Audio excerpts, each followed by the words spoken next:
நம்முடன் doctor Kantharaj sir நம்மளோட இணைஞ்சிருக்காங்க. சார் வணக்கம் சார். சார் இப்போ வந்து ஒரு கேள்வி. இப்போ இந்தியா பாகிஸ்தான் போர் மட்டும் இல்லை, கிரிக்கெட்டுமே பார்த்தீங்கன்னா ரொம்ப பரபரப்பும் சர்ச்சைக்கும் பஞ்சமே கிடையாது. ஸோ அதுக்கு விதிவிலக்கு அதுக்கான எக்ஸாம்பிள் தான் இப்போ கூட நடந்த வேர்ல்டு கப் கூட சொல்லலாம் மேட்ச். ஏன்னா ரொம்ப வந்து ஒரு கான்ட்ரவர்சியலான ஒரு மேட்ச் அமைஞ்சிருக்கு. இத்தனையும் பார்த்தீங்கன்னா இது ஒரு ஒன் சைட் மேட்ச் தான், இந்தியா எளிதாக ஜெயிச்சிட்டாங்க.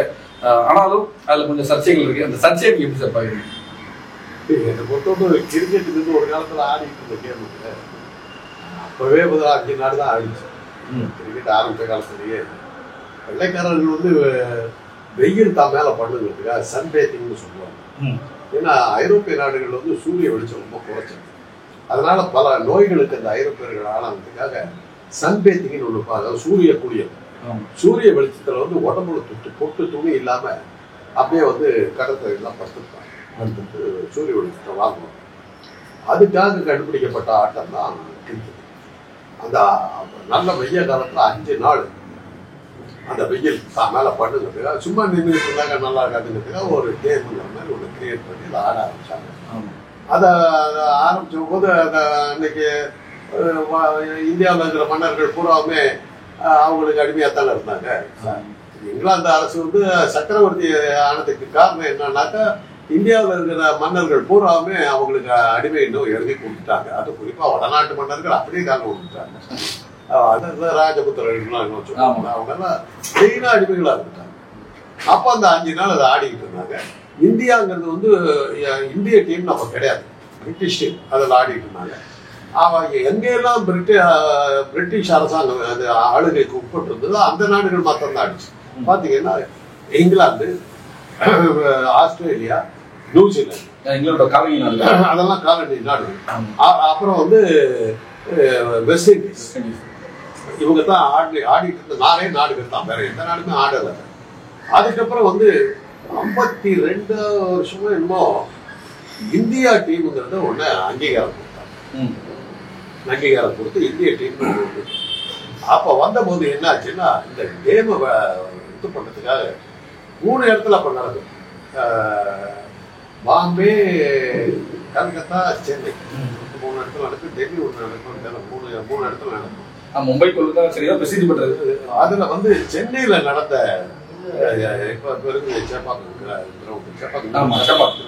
அந்த கிரவுண்ட்ல நடந்த மேட்ச்ல இந்தியா 2 இடத்துல தோத்துருச்சு. இதுல இந்த சென்னையில நடந்த மேட்ச்ல ஹசாரேங்கிற ஒரு கேப்டன் தலைமையில இங்கிலாந்து தோத்துருச்சு. அதுதான் இந்தியாவுடைய முதல் வெற்றி, இந்திய கிரிக்கெட் டீமுடைய முதல் வெற்றி சென்னையில தான் நடந்தது. ஹசாரே வந்து அப்படியே தெய்வமா வச்சு போற்றப்பட்டார். அதுக்கப்புறம் நிறைய மாணவர்கள்லாம் வந்து அப்புறம் வந்து அதுக்கப்புறம் அவ்வளவுக்கு அப்புறமும் கூட சவுத் ஆப்பிரிக்கா வந்து ஜாயின் பண்ணிச்சு கிரிக்கெட்ல. South Africa, west Indies, New Zealand, Australia, England, India, அப்புறம் பாகிஸ்தான் டீம். இந்த 7 டீம் தான் மொத்தமாகவே ஆடிட்டு இருந்தது. சிங்கப்பூர்ல எல்லாம் கொண்டு போய் பிரபலப்படுத்தி பார்த்தாங்க. வெஸ்ட் இண்டீஸ் அமெரிக்காவுக்கு பக்கத்துல இருந்து அமெரிக்காவில் எப்படியா கொண்டு போனோம்னாக்கா, அமெரிக்காவில் வந்து கிரிக்கெட்டை வந்து இம்ப்ரூவ் ஆக்கி விளையாடுற பேஸ்பால், கிரிக்கெட்டுடைய இம்ப்ரூவ்டு விளையாட்டு. கிரிக்கெட்டை என்னென்ன தப்பு இருக்கோ அதெல்லாம் களையப்பட்டு ஆட்டம் வந்து பேஸ்பால். பேஸ்பாலை தாண்டி அதெல்லாம் எந்த உலகத்துல அது எங்கேயுமே அது போகல. அதனால என்ன ஆச்சுன்னா அது அழுதுகிட்டே வர ஆரம்பிச்சு. 5 நாள் பார்த்துட்டு இருந்துச்சு. 5 நாளைக்கு ஆளுங்க வரல. மக்கள் என்ன பேச ஆரம்பிச்சாங்கன்னா, ஒரு விளையாட்டுக்காக 5 நாளை வந்து வெயிட் பண்றது ஒரு அயோக்கியத்தனம் சொல்லி உலகம் முழுவதும் கடுமையான கண்டனம் தெரிவிச்சாங்க. அப்புறம் தான் அது வந்து 5 நாள் இருந்ததுக்கு ஆடு வராமல் போன உடனே 20 ஓவர் ஆட்டத்தை கொடுத்தாங்க. 20 ஓவர் ஆட்டம் அப்புறம் கொஞ்சம் பாப்புலர் ஆச்சு. அதில் கொஞ்ச நாள் ஓடிச்சு. இப்போ இவங்க என்ன விளையாடிட்டு இருக்கிறாருன்னா, துறைமுகங்களுக்கு போறாங்க. இந்த கப்பலில், வெளிநாட்டு கப்பலில் இல்லை, அதில் கிரிக்கெட் தெரிஞ்சு யாராவது பார்த்தா அந்த சைண்டர்ஸை கூப்பிட்டு வந்து அதெல்லாம் ஒரு டீம்னு சொல்லிட்டு அப்போ ஒருத்தர் என்ன பண்ணிவிட்டாங்க. ஒரு மேட்ச், ஏதோ ஒரு பெரிய மேட்ச், இன்டர்நேஷனல் மேட்ச், ஒரு நெதர்லாண்டு டீம்னு ஒரு டீமை கூப்பிட்டு வந்துட்டாங்க. அதில் இலங்கை தமிழர் ஒருத்தர் அந்த டீம்ல இருந்தார். மாலவியில் ஒருத்தர் வந்து சங்கர்லிங்க பேர். அவர் அந்த டீம்ல இருந்தார். ஏறத்தாழ இந்தியாவை தோற்கடிச்சுட்டார். வேடிக்கை, அதாவது கப்பல்ல வந்த மாலுமிகளை கூட்டிட்டு வந்து ஒரு டீம்னு காட்டி நெதர்லாண்டை ஜெயிச்சோன்னு காட்டுறதுக்கு போனாக்கா அவங்க கிட்ட தோக்குற அளவுக்கு போச்சு. அது மாதிரிலாம் மாட்டினாங்க. அப்புறம் வந்து இப்போ பார்த்தீங்கன்னா இப்போ மேட்ச் எல்லாம் கொஞ்சம் கொஞ்சமா அந்த 20 இருக்கும் ஆளுகள்லாம் குறைய ஆரம்பிச்சாங்க. இந்தியாவுக்கு மட்டுமே ஆடப்படுகிற ஒரு ஆட்டம். இதுல பெருமைப்படுறதுக்கோ அழுகிறதுக்கோ சிரிக்கிறதுக்கோ சந்தோஷப்படுறதுக்கோ ஒன்றுமே இல்லை. ஏன் இந்த ஆட்டத்துக்கு அவ்வளோ பெரிய இதுனாக்கா 3% ஆசாமிகளால் ஆடப்படுவாங்க. அவங்களுக்கு வேற எந்த கேமும் தெரியாது. இப்போ எல்லா கேம்லையும் பார்த்தீங்கன்னா இப்போ நீங்கள் வட சென்னையில் பார்த்தீங்கன்னா கிரிக்கெட்டே இருக்காது. ஃபுட்பாலு, வாலிபாலு, பேஸ்கெட் பாலு, அப்புறம் பாக்ஸிங், சிலம்பம், இதெல்லாம் தான் இருக்கும். இந்த தென் சென்னை இதை தாண்டி 1000 வழக்கை தாண்டி அதுக்கப்புறம் வந்தீங்கன்னா தான் கிரிக்கெட்டுக்கு விவகாரம் இவங்களுக்கு தான் அடிச்சுக்கணும். அது அந்த 3% ஜாதிக்கு தான். அது ஒரு படமே எடுத்து விட்டாங்க. விஷ்ணு ஷா நடிச்ச ஒரு படத்துல அதை எப்படி அவங்க இந்த அட்டகாசம்லாம் பண்றாங்க. ஜீவானு அந்த படத்துக்கு அதெல்லாம் அதுலாம் வந்துட்டு இருந்தது. இன்னைக்கு அதுக்கு ஆடுறவங்க யாருமே இல்லை. யாருமே ஆடாத ஒரு ஆட்டத்துல எங்க பாகிஸ்தான் தோக்கடிச்சுட்டோம். பாகிஸ்தான் நல்லா இருந்த காலத்துல நம்மளை போட்டு உதவுன்னு வச்சிருக்காங்க. ஆமா, இப்ப கூட ஹிட்டார் நேரத்தில் பாத்தீங்கன்னா பாகிஸ்தான் தான் அதிகம். இந்தியா ரொம்ப இப்ப நடந்த மேட்ச்ல இலங்கை வந்து ஒரு மேட்ச்ல 50 ரன் அவுட் ஆச்சு. ஏன்னா இலங்கையில ஆடுறத விட்டுட்டாங்க. அவங்க யாரும் ஆடல. வெஸ்ட் இண்டீஸ் இருந்து டீமே இல்ல. சவுத் ஆப்பிரிக்கா டீமு காணோம். யாரோ ஜிம்பாப்வேங்கிறான், ஜாம்பியாங்கிறோம், கேள்விப்படாத ஊர்லாம் யாரோ வந்து ஆப்கானிஸ்தான். அவங்க கிரிக்கெட்னா என்னன்னு தெரியுது. அவங்களை பிடிச்சிட்டு ஆப்கானிஸ்தான்ல செட் ஆயிருக்கு. நம்மளுக்கு வந்து ஆடலாம். ஆப்கானிஸ்தான்ல போய் இருக்கிற இந்தியர்கள் தான் வந்து ஆப்கானிஸ்தான் டீம் இருக்கு. அது மாதிரிதான் போய் இடத்தால அழிந்து போயிட்டு ஒரு கேம் அதை வச்சுக்கிட்டு ஒரு சந்தோஷப்பட்டு பார்த்தா பாவமா இருக்கு. ராமனுடைய வெற்றி இந்த மாதிரி தான் ராமன் ஜெயிச்சிருக்கான்னு தெரியும். ஆளே இல்லாத இடத்துல போய் ஜெயிச்சிருக்கான் அப்படிங்கிறது. வந்து ஸ்போர்ட்ஸ் வந்து ஸ்போர்ட்ஸா பார்க்காம இந்த இதுல வந்து அரசியல் காரணமா இருக்கு. இந்த அதை பற்றி பாருங்க. அதுதான், அதாவது ஸ்போர்ட்ஸ்ல வந்து ஒலிம்பிக்கனுடைய இது கோட்பாடு என்ன தெரியுங்களா? ஒலிம்பிக்கில் பங்கெடுப்பது என்பது வெற்றி பெறுவதற்காக மட்டுமல்ல, அது பங்கெடுத்துக்கிறோம் என்ற கர்வம் உங்களுக்கு இருக்கு. The motto of Olympic is not to win, but to participate in it. அப்படிங்கிறது தான் மோட்டோ. ஒலிம்பிக்கில் விளையாடுற அளவுக்கு நான் வேற நான் இருக்கிறேங்கிறது தான் அதுல இருக்குது. அதுவே வெற்றி. ஒலிம்பிக் குவாலிஃபை ஆகிறது வெற்றி. அப்படித்தான் விளையாட்டுகள் இருக்குது. ஜெயிக்கிறது தோக்குறது விளையாட்டு தான். இதுல வந்து சென்னையில் ஒரு தடவை ஒரு பாகிஸ்தான் இந்தியா பாகிஸ்தான் மேட்ச் நடந்த போது பாகிஸ்தான் ஜெயிச்சிருச்சு. அது ஜெயிச்ச போது மற்ற ஊர்ல எல்லாம் அப்பவே இந்த ரகலை இருந்தது. பாகிஸ்தான் கேப்டன் யாரும் யாரோ 99 அப்படியே நாங்களாம் அந்த மேட்சை பார்த்தோம். எல்லாம் ஸ்டாண்டிங் ஓவேஷன் கொடுத்தாங்க. நாங்களாம் இருந்தாங்க. அது அந்த அளவுக்கு நம்ம ஸ்போர்ட்ஸா இன்னைக்கு அது ஒண்ணும் இல்லாத ரொம்ப ஷார்ஜால ஆடிட்டு இருந்தாங்க. அன்னைக்குதான் அந்த ஃபிக்ஸிங் ஆரம்பிச்சு. இப்போ நீங்க பாத்தீங்கன்னா இந்தியாவை ஜெயிக்க வைக்கணும்னு முடிவு எடுத்துருவாங்க. முடிவு எடுத்துட்டாக்கா உடனே ஒவ்வொரு மேட்சும் எல்லா மேட்சும் ஜெயிச்சாக்கா அடுத்த ஆடுறதுக்கு எவனும் வர மாட்டான். அதுக்காக என்ன பண்றதுன்னா, நீங்க ஒரு டீம் அவர் ஒரு டீம் நான் ஒரு டீம்னு வச்சுக்கிறேன். முதல்ல ஒரு உங்களை வந்து ஜெயிக்க விடுவேன். இந்தியா வெற்றி பெறும் எதிர்பார்த்ததில் தோல்வி எடுத்தது. அடுத்த மொத்தம் நான் 3 மேட்ச் வைப்பாங்க. ஒரு மேட்ச் நீங்க ஜெயிச்சிருக்கோம், ஒரு மேட்ச் நான் ஜெயிச்சிருக்கேன். 3வது மேட்ச் இருவரும் சமமாக இருப்பதால் இந்த 3வது மேட்சுக்கு ரசிகர்களுடைய பலத்தை எதிர்பார்ப்பு இருக்கிறது, பலத்த பரபரப்பு இருக்கிறதுன்னு செய்தி போடுவாங்க. போட்டு அதை போட்டா அதுல இந்தியா ஜெயிச்சு 3வது மேட்ச்ல ஜெயிச்சு 3-2 என்ற வகையில் இந்தியா ஜெயிச்சது. இப்படிதான் அவங்க நடத்திட்டு இருக்குது. இது வந்து ஹான்சி குளோனியாங்கிற ஒரு சவுத் ஆப்பிரிக்கன் கேப்டன் தான். அவரு சொல்லிட்டாரு இந்த மாதிரி முதல்ல பிக்ஸ் பண்ணிடுறாங்க. அப்புறம் என்ன இருந்தது, அப்போதான் சுஷாந்த்னு ஒரு போலர் எந்த பாலை வந்து சிக்ஸருக்கு அடிக்க போடுற மாதிரி போடுதோ, எந்த பால் 4 அடிக்கிற மாதிரி போடுறதுனால அப்போ இது பண்ணி ஒரு பை வச்சிருக்க, ஒரு கருப்பு பைய ஸ்ரீசாந்த் அவர் அதை வச்சுட்டு இருக்காரு. அந்த பால் 4 போகணும். அது கிளீனா வீடியோலாம் எடுத்து வெளியே விட்டுருக்காரு. அதுக்கப்புறமே கிரிக்கெட்னா ஒரு ஃபிக்ஸிங்கு ஃப்ராடு அப்படிங்கிறது பேர் உண்டு. அந்த ஃப்ராடுங்க ஆடுற ஆட்டத்தில் பாகிஸ்தான் ஜெயிச்சதுக்கு இந்த மாதிரி ஆட்டத்துக்கு தான் ராமர் உதவுவாருங்கிறது அவங்க ப்ரூவ் பண்ணியிருக்காங்க. ஜெயிச்சதுதான் சொல்றாங்க. ராமர் உதவியால் இந்த ஃப்ராட் ஆட்டத்தில் நாங்கள் வெற்றி பெற்றோம். அவ்வளோதான். அடிவதம் மாதிரி தான். அடிவதம் மாதிரி தான். மறைஞ்சிருந்து தாக்கணும் தான் ராமர் நேருக்கு நேரம் எங்க இந்தியா பொறுத்த வரைக்கும் சார் கிரிக்கெட்டுங்கிறது மோஸ்டான ஸ்போர்ட். இது வந்து ஒரு எமோஷன், ஒரு ரிலீஜியன் அப்படின்னு சொல்லி தான் வந்து போர்ட்ரேட் பண்ணாங்க. சின்ன வயசுலேருந்து நம்மளும் வந்து கிரிக்கெட்டை பார்த்து தான் வாழ்ந்தோம். ஏன்னா அடுத்த ஸ்போர்ட்ஸை பார்க்கறத விட கிரிக்கெட் ரொம்ப இன்ட்ரெஸ்ட் எனக்கு. அது கிரவுண்டுக்கு போனாலும் கிரிக்கெட் விளையாடணும். ஸோ கிரிக்கெட் வந்து ஒரு பார்ட் ஆஃப் த லைஃப் ஆகி போச்சு இந்தியன்ஸுக்கு. ஸோ அதனால வந்து அவங்களுக்கு வந்து வெறி இன்னொரு இந்தியாவை தவிர ஒரு யாருமே ஆடாத ஆட்டம். ஏன்னா அன்னைக்கு இருந்த அந்த 3% ஆட்கள் ஆடுறதுனால அந்த 3%காரர்களுடைய ஊடகங்கள் இருந்ததுனால பெரிய விளம்பரமாக கிடைச்சிட்டு கிரிக்கெட்டுங்கிறது எங்க காலத்துல அது ஒரு திருவிழா மாதிரி. கிரிக்கெட் டெஸ்ட் மேட்ச் வருதுன்னாக்கா நான் சென்னைக்கு வர்றதுக்கு முன்னாடி எனக்கு அதை பத்தி அவ்வளவா தெரியாது. மருத்துவக் கல்லூரியில் சேர்ந்துப்போம். எனக்கு கிரிக்கெட்டை பத்தி தெரிஞ்சது. எங்க சொந்தக்காரங்களாம் அப்படியே எங்க வீட்டு பெண்கள்லாம் புது ட்ரெஸ் வாங்கிக்குவோம். 5 நாளைக்கு 5 வகையான ட்ரெஸ் அந்த அளவுக்கு போகும். அப்ப இது பண்ணி என்னெல்லாம் கூட்டிட்டு போனாங்க. நான் கிரிக்கெட் ஆடுவேன். பள்ளிக்கூடத்துல நான் படித்த பள்ளிக்கூடத்துல கிரிக்கெட் ஸ்கூல்ல நாங்க தான் டிஸ்ட்ரிக்ட் சாம்பியன். அந்த அளவுக்கு நாங்க இதாக இருந்தோம். அதனால எங்களுக்கு கிரிக்கெட்லாம் எங்களுக்கு கட்டாயமா சொல்லி கொடுத்தாங்க. எங்க பள்ளிக்கூடத்துல எல்லா கேமுமே லிட்டல் ஸ்கூல்ல all sports, volleyball, basket ball, இது கிரிக்கெட்டு, ஃபுட்பால் எங்க டீம் தான் ஸ்டேட் வைடா இந்த அளவுக்கு இருந்தது. 2வது சேலம் வந்து பேஸ்கெட் பாலுக்கு ரொம்ப ஃபேவர் பண்றாங்க. நேஷனல் பிளேயர்ஸ் ராஜேந்திரன், ரங்காச்சாரி, இந்த மாதிரி நேஷனல் பிளேயர்ஸ் இந்தியாவை ரெப்ரசென்ட் பண்ண பிளேயர்ஸ் எல்லாம் சேலம்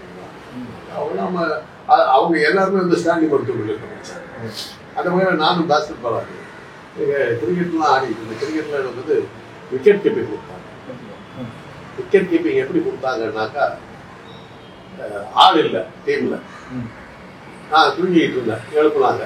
என்ன கிரிக்கெட் ஆடவங்க ஏன்னா உண்மை தெரியாதவங்க இல்ல விக்கெட் கீப்பிங்க்கு ஆள் இல்லை நீ வா. விக்கெட் கீப்பிங்னா அந்த விக்கெட்டுக்கு பின்னாடிக்கிறதா தானே சொல்றீங்க. நாம உனக்கு அதில் பாரு என்னென்ன இருக்குதுன்னா கையில் க்ளவுஸ் கொடுத்துருவோம், பேடு கொடுத்துருவோம், இடுப்பில் வந்து கட்டிக்கிறதுக்கு இந்த அட்டம் கொடுத்துருவோம், இவ்வளவும் கொடுத்துருவோம், ஹெல்மெட் எல்லாம் அதனால ஜம்முன்னு வந்து நிற்கிறாங்க. இதற்கு ஆசைப்பட்டுட்டு தான் போயிட்டேன். போனால் எல்லாம் க்ளவுஸ் எல்லாம் மாட்டிட்டு போய் நின்னா எல்லா பாலும் அவன் விடுற பால்லாம் ஏங்கிட்ட வரும். போலங்கிட்ட சண்டைக்கு போட்டேன். ஆனால் அவன் அடிக்காத பால்லாம் ஏங்கிட்ட வருது. அதுக்கு தான் உள்ள நிற்க ஏமாந்துட்டேன். அப்புறம் கொஞ்ச நாள் விக்கெட் கீப்பிங்கெல்லாம் பண்ணேன். வேற யாருமே ஆடாத கேட்டு நீங்க வந்து பாத்தீங்கன்னா இலங்கை உலகத்துக்கே சவால் விட்ட டீம் இருந்த ஒரு இலங்கை முத்தியா முரளிதரன் போன்ற உலக அதாவது நம்பர் 1 போலரா மாறின முத்தியா முரளிதரன் இருந்த டீம் 30 ரன் கூட எடுக்காம தோற்று. அப்படின்னா ஆடுறதுக்கு ஆடு பாகிஸ்தான்ல இப்ப ஆடுறதுக்கு ஆடு இல்லை. ஆடுறதுக்கு ஆள் இல்லாத ஊரை ஜெயிச்சு விட்டு ஜெயிச்சு நீராம்னாக்கா என்ன அர்த்தம்? இப்படிதான் ஏன்னா ராம போய் ராம புத்தகத்தை மாட்ட போயிடலாம். நம்ம வந்து நீங்களே சொல்லிருக்கீங்க கிரிக்கெட்னாலே வந்து ஒரு ஹிஸ்டரி இருக்க கிரவுண்ட்ஸ்னா பார்த்தீங்கன்னா மும்பை, அதுக்கப்புறம் வந்து கொல்கத்தா, அப்புறம் நம்ம மெட்ராஸ், இந்த 3 இப்போ வந்து புதுசாக வந்து அகமதாபாத்தை வந்து ஒரு மிகப்பெரிய ஒரு ஸ்டேடியம் ஒன்று கட்டி அங்கே இருந்து எல்லா மேட்சும் வச்சு முக்கியமான மேட்ச் வேர்ல்டு ஒரு ஃபைனல்ஸாக இருக்கட்டும், இப்போ இந்தியா பாகிஸ்தான் மேட்சாக இருக்கட்டும், அதெல்லாம் வந்து அகமதாபாத்தில் வைக்கிறத வந்து நீங்கள் எப்படி பார்க்குறீங்க? அதை வச்சு அந்த ஸ்டேடியத்தை ப்ரொமோட் பண்ண பாக்குறாங்க. ஏன்னா அது நரேந்திர மோடி பேர்ல வச்சு ஸ்டேடியம். அது என்ன ஆச்சுன்னா கிரிக்கெட்டுக்கு வரவே இல்லை, ஆளே வரல, காலி ஸ்டேடியம். எல்லா பத்திரிகையும் எழுதிருக்காங்க ஓப்பனிங் மேட்ச் எல்லாம் காலி ஸ்டேடியம். முக்கியமான மேட்ச் எல்லாம் பாக்கிறதுக்கு ஆள் இல்லை. ஒரு முக்கியமான மேட்சுக்கு கடைசி ஓவர்ல தான் கொஞ்சம் பேர் வந்து பார்த்தாங்க. அந்த அளவுக்கு எல்லா பத்திரிகைகளை போட்டு இந்த வாரம் ஒரு வார பத்திரிகைகள் எழுதிருக்காங்களே என்னாச்சு கிரிக்கெட் கதி எப்படி போச்சு அப்படின்னு. காலி மைதானம் காலி. அகமதாபாத்தில் நடக்கிற மேட்சுக்கு ஆடுவது அதே மாதிரிதான் ஒரு football match, international football match நடத்து இது பண்ணும்போது அதை டெல்லியில வச்சாங்க. டெல்லியில ஆடு இல்லை. அப்பதான் என்ன சொன்னாங்க, இந்த ஸ்போர்ட்ஸ்ன்னு எடுத்தீங்கன்னா கல்கத்தாவில் தான், கல்கத்தாவில் வச்சு. அப்புறம் வந்து பீலேங்கிற உலக புகழ் பெற்ற நம்பர் 1 ஃபுட்பாலர் வந்த போது கல்கத்தாவில் தான் வச்சாங்க. கல்கத்தாவை ரொம்ப வளைஞ்சிருச்சு. அது மாதிரி அகமதாபாத்துக்கு கிரிக்கெட்டுக்கு என்ன சம்பந்தம்? அந்த ஊர்ல போய் வச்சு அவங்க அசிங்காச்சு. அது காரணம் சொல்றாங்க, ஒரு அரசியல் தலைவருடைய மகன் தான் கிரிக்கெட் போர்டுடைய சேர்மனாக அவங்க ஊர்ல தான் வச்சாரு அப்படின்னாங்க. அதனுடைய விளைவு ஏற்கனவே அதுக்கு ஆட்டத்தை பார்க்கறதுக்கு ஆளக்கா. ஏன்னா கங்குலி சொன்னார் கிரிக்கெட் கேப்டன் வர வர ஆடியன்ஸ் இல்லாதது வந்து சங்கடத்தை உண்டாக்குது. ஆடியன்ஸ் வரவழைக்கிறதுக்கு நம்ம கிரிக்கெட்டை இம்ப்ரூவ் பண்ணணும் அப்படின்னு தான் கங்குலி நான் சொன்னேன். அது ஒரு காலம் இருந்தது, அந்த காலம்லாம் போயிடுச்சு. என்னைக்கு அந்த ஹான்சி குரோனியை வந்து விஷயத்தை வெளியில சொல்லி இந்த ஷார்ஜாவில் நடக்கிற மேட்ச் எல்லாமே ஃபிக்ஸிங் இருக்கிறதெல்லாம் வெளியில வந்ததோ அன்றைக்கே கிரிக்கெட் கதை. கிரிக்கெட்டுடைய கடைசி பிளேயர் வந்து டெண்டுல்கர். அவர் பல ஒரு சம்பாதிச்சு முக்கியமாக ஒரு பாகிஸ்தான் இந்தியா பாகிஸ்தான் மேட்ச் இப்போ சர்ச்சையும் இதாக போயிட்டு இருக்கு, பரவாயில்ல போயிட்டு இருக்கு. ஸோ அப்போ ஒரு 70களில் அப்போ எப்படி இருந்துச்சு இந்தியா பாகிஸ்தான்? பயங்கரமா இந்தியா பாகிஸ்தான் மேட்ச்னாக்கா பயங்கரமா இருக்கும். ஒரு தடவை வந்து சேப்பாக்க ஸ்டேடியம் வந்து கட்டி முடிக்கல, கோரதான் வச்சு அது அதுல வந்து பாகிஸ்தான் வந்து ஜெயிக்கிற மாதிரி நிலைமை வந்த போது நெருப்பு வச்சு விட்டு அந்த மேட்சை ஏன்னா நம்ம தோக்கிற நிலைமைக்கு வந்த போது நெருப்பு வச்சு தப்பிச்சுக்கிட்டாங்க. அதே மாதிரிதான் வந்து உலக கோப்பை மேட்ச் வெஸ்ட் இண்டீஸ்ல நடந்த போது நம்ம ஆளுங்க இதுக்கே வந்து குவாலிஃபைங் கிரவுண்டுக்கே வந்து அதுக்கே காலி ஆகிட்டாங்க. 10 ரன் கூட எடுக்காம தோத்து போயிட்டாங்க. ஒழுங்கா ஆடின மேட்ச் அது. உடனே என்ன பண்ணாங்க, அந்த செய்தியே வெளியே வரக்கூடாது, அதை பண்ணக்கூடாது. பாப் ஒழுங்குங்கிற ஒரு கோச் அவரு ஹார்ட் அட்டாக்ல இறந்து போனாரு. அது கொலைன்னு சொல்லி அந்த கதையை மாத்தி எல்லா செய்தியும் அந்த பக்கம் திருப்பி இவங்க தச்சு விட்டுட்டாங்க. அப்படிதான் அந்த கிரிக்கெட் நடந்தது. தலைமரமா அப்ப டெண்டுல்கர் தலைமரமா ஓடுறாரு, அதான் போட்டோ எடுத்து போட்டாங்க. அது மாதிரி அந்த டெண்டுல்கர் தான் பாரத ரத்னா கொடுத்தாங்க. இந்த கிரிக்கெட் பிளேயர்களை பத்தி கேட்கறேன். நம்ம ஊர்ல சுனாமி இது மாதிரி பல்வேறு வகையான இயற்கை பேரிடர்கள் நடந்த போது டென்னிஸ் பிளேயர் ரோஜர் ஃபெடரர் வர நாகப்பட்டினம் பெருசா பாதிக்கிறது. நாகப்பட்டினத்துல வந்து இது நிதி வசூல்லாம் பண்ணி பண்ணிட்டு போறாங்க.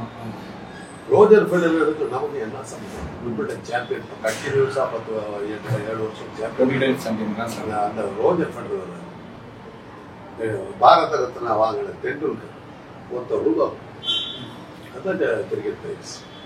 எந்த சமூக விவகாரத்திலையும் அவங்க டேலண்ட் சம்பாதிப்பானு கொடுத்து அதான் அந்த 3%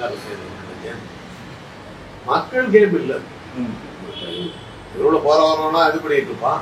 ஆனா மேட்ச் எடுத்து பாத்தீங்கன்னாக்கா கிராமங்களில் பாத்தீங்கன்னா வாலிபால் தான். வாலிபால் தான் ரொம்ப சொல்ல ஃபுட்பால் இல்லை காக்கட்டி வச்சுட்டாக்கா ஒரு பந்து எடுத்தா போதும். அதெல்லாம் தான் இருக்கு. நம்ம இன்னைக்கு இப்ப பாத்தீங்கன்னாக்கா நம்முடைய சடுகுடுலாம் கபடி சடுகுடுலாம் இன்னைக்கு ஒலிம்பிக் ஒன்று போயிடுச்சு. உலகம் இதுல வந்து ஏசியா கப்ல வந்து போட்டாங்க. கிரிக்கெட்டை பத்தி எவன் கேட்டான்? அதை பத்தி யாரும் கவலையே பட்டுக்கிறாங்க. யாரும் ஆண்டான்னு கூட கேட்கல. அதை பத்தி ஒரு செய்தி கூட இல்லை. அதே சமயத்துல ட்ராக் ஈவெண்ட்ல நடந்தது. ஏன்னா அது ட்ராக் ஈவெண்ட்டுக்கு இருக்கிறது. அதை கொண்டு திணிச்சாங்க. இல்லை ஒலிம்பிக்ல கொண்டு வர பார்த்தாங்க. ஆடத்துக்கு ஆளுல வாங்கினாங்க. போயிட்டு இருக்கிற ஒரு கேம். அதை பத்தி பேசுறது என்ன இருக்கு? நம்ம மாதிரி இந்தியாவை தவிர வேற எங்கேயுமே ஆடாத ஒரு கேம். அதாவது இப்ப பாத்தீங்கன்னா அது மாதிரி நிறைய கேம்ஸ் இருக்கு. அமெரிக்கா ரக்பின்னு ஒரு ஃபுட்பால் இருக்குது கேம். அது அமெரிக்காவில் தான் ரொம்ப ஃபேமஸ்.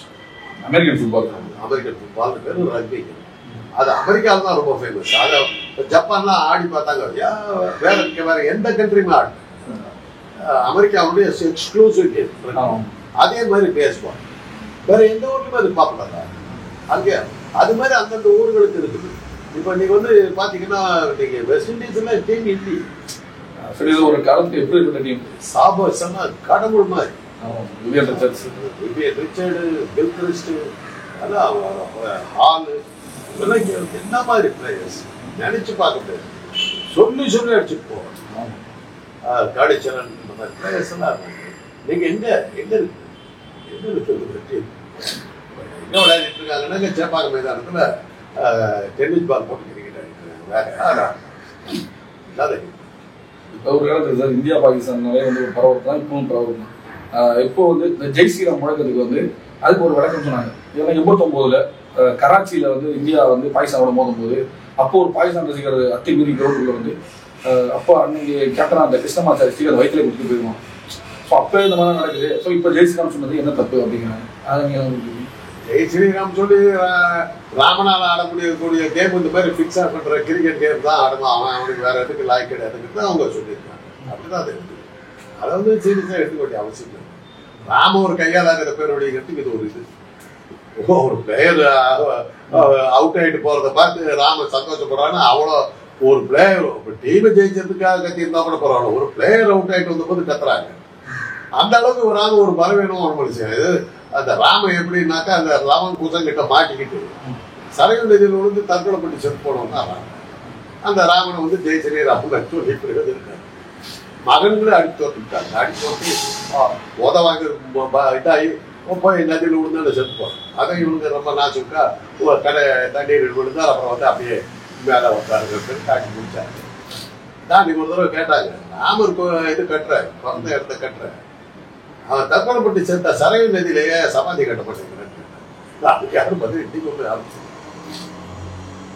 வந்து இதுல நிறைய பேர் வந்து நெகட்டிவ் ஃபீட்பேக் அது நிறைய பேர் வந்து சொல்றாங்கன்னா வந்து ஜெய்ஹிந்த் தான் நீங்க ஜெய் ஸ்ரீராம்னு அடுத்தது கன்வெர்ட் பண்ண விரும்புறீங்களா அப்படிங்கிற மாதிரி சொல்றாங்க. ஜெய்ஹிந்தே நம்ம ஊர்ல சரியா வரீங்க. அது ஜெய்ஹிந்த பாப்புலர் ஆகுறது நம்ம ஆளுக்கு தான் பண்ணாங்க. செண்பகராமன் சொல்லி இந்த நாகர்கோயிலை சேர்ந்தவர், அவர் தான் ஜெய்ஹிந்த் செண்பகராமன் பேர். அவர் தான் அதை பாப்புலர் ஆக்கினார். அது ஜெய்ஹிந்த் ரொம்ப நாள் ஓடுது. ஹிந்துங்கிற வார்த்தையெல்லாம் வந்தாவே நிக்காது. அங்க ஒரு ஏதோ உள்ள வந்துருக்கு. அதே மாதிரி பாட்டை யார் பாடுற பாடுற அந்த பாட்டுல பூராமே இந்துத்துவம் இருக்கிறதுனாலதான் அதை யாருமே எடுக்க மாட்டேங்க. அதோட ஒப்பிட்டு பாத்தீங்கன்னா ஜனகணமன வந்து ஒரு சாதாரண அந்த பாட்டை அக்செப்ட் பண்ணிட்டாங்க. இந்த பாட்டை ஒத்துக்க முடியாது. ஏன்னா அதுல மத சாதி மதவெறி இருக்கு. அதை யாரும் ஏற்றுக்க இப்படிதான் போகுது. இந்தியாவில் வந்து எத்தனையோ வகையில வந்து இந்த 3% வந்து அந்த அந்த பிராமண மதத்தை உள்ள கொண்டு வரதுக்கு எத்தனையோ வகையில முயற்சி பண்றாங்க. நடக்குது. கிரிக்கெட் வழியா உள்ள வர பார்த்தாங்க. அதுவும் பாகிஸ்தான் பிளேயர்ஸ் வந்து எப்பவுமே வந்து மேட்ச் ஜெயிச்சதுக்கு அப்புறம் டைம்ல என்ன பண்ணுவாங்கன்னா பூமியை தொட்டு கும்பிட்டு நமாஸ் பண்ணுவாங்க. அதை வந்து அவங்க அப்படித்தானே பண்றாங்க. அப்ப நாங்க ஜெய் ஸ்ரீராம் சொல்றது என்ன தப்பு அப்படிங்கிறாங்க. அங்கே கும்பிடு ஜெய் ஸ்ரீராம்னு சொல்லு. இப்போ யார் வேணாம்னா ராம வீட்டில் எடுத்துக்கிட்டு ஆடு யார் வேணாம்னா பண்ண. அப்ப அந்த உங்க அந்த அந்த மதத்துக்கார கேப்னு பண்ணி மாட்டிக்கலாம். அவங்க வந்து முஸ்லீம்கள் ரொம்ப தெளிவா இருக்காங்க.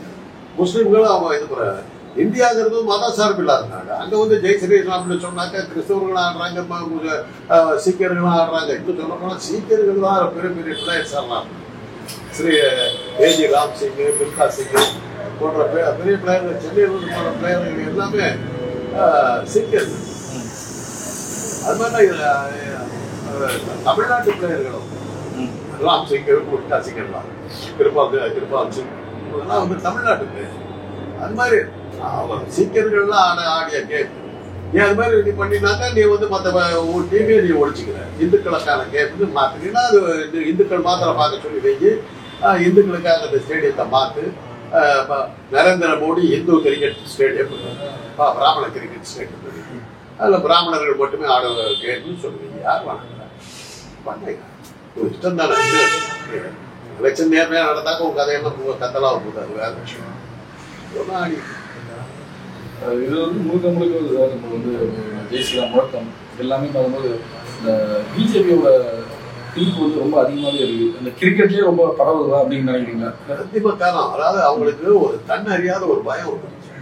நம்ம ஒழிச்சிருவாங்க போட்டு எலெக்ஷன் கமிஷன்ல நம்ம கையில வச்சிருந்தா கூட அதையும் மீறி நாம் தோற்கப்பிடிக்கப்பட்டு விடுவோம் அப்படிங்கிற ஒரு பயம் அவங்களுக்கு இருந்துச்சு. அதனாலதான் தான் இருக்கிறத காட்டுறதுக்கு வகையில இதெல்லாம் சொல்லிட்டு கடைசியா கத்துக்கிட்டு சாகும்.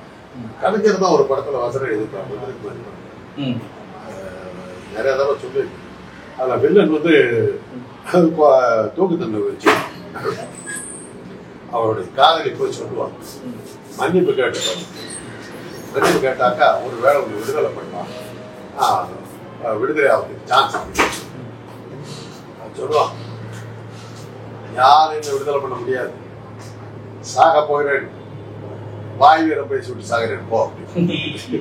அந்த வாய் வீரம் தான் வெளியே போற நேரம் பாஜக வாய் வீரம் பேசி.